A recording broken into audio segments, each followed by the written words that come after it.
دوزتش انا ما درتش في هذا الامتحان حيت با امي ماشي من المهنه، حيت با امي ما عندهمش مليون، حيت با امي ما قدروش يرشيو مع الشكون، حيت ما قدرتش، حيت انا ما عنديش التدخلات الكافيه باش نوصل للمهنه، ما وصلتش للمهنه حيت ما عنديش التدخلات. لا كاينه الطبقيه، كاينه الزبونيه، كاينه الفساد، كاين الرشوه. انا ما غنعطيش السميات والكنيات حيت ما عنديش الحق، ما غاديش نخرج على الصوره ديال هاد الوليدات اللي وصلوا للمهنه حيت ضحايا ديال والديهم، ياك بتسمح لي.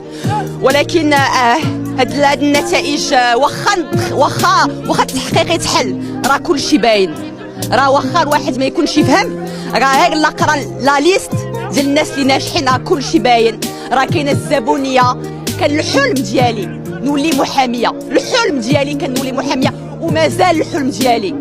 راه وهبي ما غاديش يهرسني، ما غاديش يهرسوني. انا الحلم ديالي نولي محاميه، والحلم ديالي نطلع بلادي الفوق، والحلم ديالي ندافع على الضحايا، على هاد ولاد الشعب المساكن، ضحايا ديال النظام الفاسد.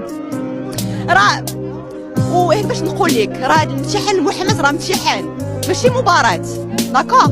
راه ماشي دي بوست بودجيتير، راه ماشي قانون الماليه تيتحكم في هذا الشيء، لا راه امتحان، واللي عنده النقاط تيدوز. وما يمكنش لا شفنا المنطق، ما يمكنش 2100 ديال الناس على 71,000 مع شحال المترشحين يدوزوا، ما يمكنش. هاد الامتحان ما عنده حتى شرعيه، هاد النتائج ما عندهم حتى شرعيه، وتنطالبوا بالغاء هاد النتائج حيت ما عندهم حتى شرعيه.